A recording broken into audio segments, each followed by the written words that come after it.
नमस्कार, आप देख रहे हैं कशिश न्यूज़। मैं हूं अंकिता सिंह। बीएड डिग्रीधारी प्राथमिक शिक्षकों को पटना हाई कोर्ट से तगड़ा झटका लगा है। जी, हम बात कर रहे हैं बुधवार को पटना हाई कोर्ट ने फैसला सुनाया कि पिछले 2 वर्षों से प्रारंभिक शिक्षक पद पर जो तैनात है, नियोजित शिक्षक जो बीएड डिग्रीधारी है, वो योग्य नहीं है। ऐसे में लगभग 22,000 शिक्षकों की नौकरी जा सकती है। इस पर युवाओं में गुस्सा है, आक्रोश भी है। और इस पर क्या कुछ कहा बिहार प्रारंभिक युवा शिक्षक संघ के प्रदेश अध्यक्ष दीपांकर गौरव, सुनिए।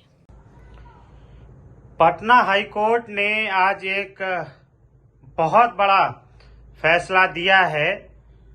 मामला था बीएड और डीएलएड का कि चूंकि सुप्रीम कोर्ट ने 11 अगस्त 2023 को ये निर्णय दिया था कि देश में प्राथमिक लेवल पर पढ़ाने के लिए, मतलब वर्ग 1 से 5 में पढ़ाने के लिए केवल बीटीसी या यूं कहें डीएलएड के अभ्यर्थी ही योग्य हैं। चूंकि उनकी पेडागोगी कुछ इस तरीके से डिजाइन की जाती है कि 1 to 5 में प्राथमिक स्तर पर डीएलएड के बच्चे ही पढ़ा सकते हैं। और उस निर्णय का फलाफल आज 22,000 अभ्यर्थियों के भविष्य पर संकट खड़ा कर दिया है। स्पष्ट तौर पर आज पटना हाई कोर्ट ने जो डिसीजन दिया है, जिसमें उन्होंने कहा है कि छठे चरण, जिसकी बहाली आज से 2 साल पहले हो चुकी है, जो 2 साल से कार्यरत हैं, 2 साल से बिहार के गवर्नमेंट स्कूल में शिक्षक व्यवस्था को देख रहे हैं, उनको सुधार कर रहे हैं। अब पटना हाईकोर्ट के आदेश के बाद उन्हें बाहर जाना पड़ेगा, मतलब वापस रोड पर आना पड़ेगा। कितना दुर्भाग्यपूर्ण ये कदम अभ्यर्थियों के खिलाफ है। इतनी खराब केसेस को लड़ना बिहार सरकार में पूरी तरीके से जिम्मेवार बिहार सरकार और केंद्र सरकार को मानता हूं, क्योंकि एनसीटी ने गजट को डिजाइन किया, उन्होंने गजट को फ्रेम किया और उसी गजट के अकॉर्डिंग देश के लाखों युवाओं ने बीएड की डिग्री हासिल की, क्योंकि वो 1 to 5 से लेकर के 6 to 8 और उसके बाद 9, 10, 11, 12 में टीचर बनेंगे। ये गजट सुप्रीम कोर्ट का था, केंद्र सरकार ने इस पर सहमति दी थी और उसी एनसीटी के डिसीजन के आलोक में और उसी गजट के आलोक में बिहार सरकार ने भी 2019 में छठे चरण की वैकेंसी निकाली और इस छठे चरण की वैकेंसी में प्राइमरी में बीएड योग्यताधारी शिक्षकों की अपॉइंटमेंट कराई।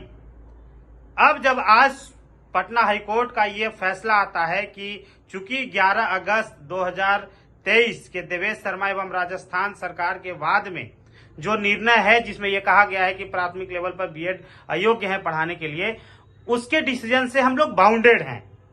पटना हाईकोर्ट का यही स्पष्ट रूप से कहना है कि 3 बेंच के सुप्रीम कोर्ट के जजेस का ये फैसला है, तो हम लोग उस पर बाउंडेड हैं। और जब पूरी सेट असाइड एनसीटी का वो गजट ही हो गया, तो उसके आधार पर छठे चरण की जो बहाली है वह स्वतः निरस्त हो गई और इस जो रिक्त पदें हैं जो बीएड योग्यताधारियों के चलते भरी थी, उनको फिर से योग्य कैंडिडेट से भरा जाए। क्या गलती थी हम लोगों की बीएड कैंडिडेट्स की? फिर से हम लोग वापस से सड़क पे आ जाएंगे, जो ऑलरेडी 2 साल से पढ़ा रहे थे। 2 साल से चूंकि वो टीचर थे, आज उनकी शादियां इसी बिना पे हो रही थी कि सेटल्ड हैं, लोग आगे का ड्रीम देख रहे थे और सडनली सब कुछ सेट असाइड हो जा रहा है। महामहिम माननीय मुख्यमंत्री जी, आप तुरंत इस पर संज्ञान लें। केंद्र सरकार के साथ या आपके पास भी, राज्य के पास भी अध्यादेश लाने की शक्ति है। इन अभ्यर्थियों का कोई गलती नहीं है, शिक्षक लोगों का कोई गलती नहीं है। गलती आपकी है, आप कोर्ट में अपने पक्ष को मजबूती से नहीं रख पाते हैं और खमियाजा शिक्षकों को भुगतना पड़ता है।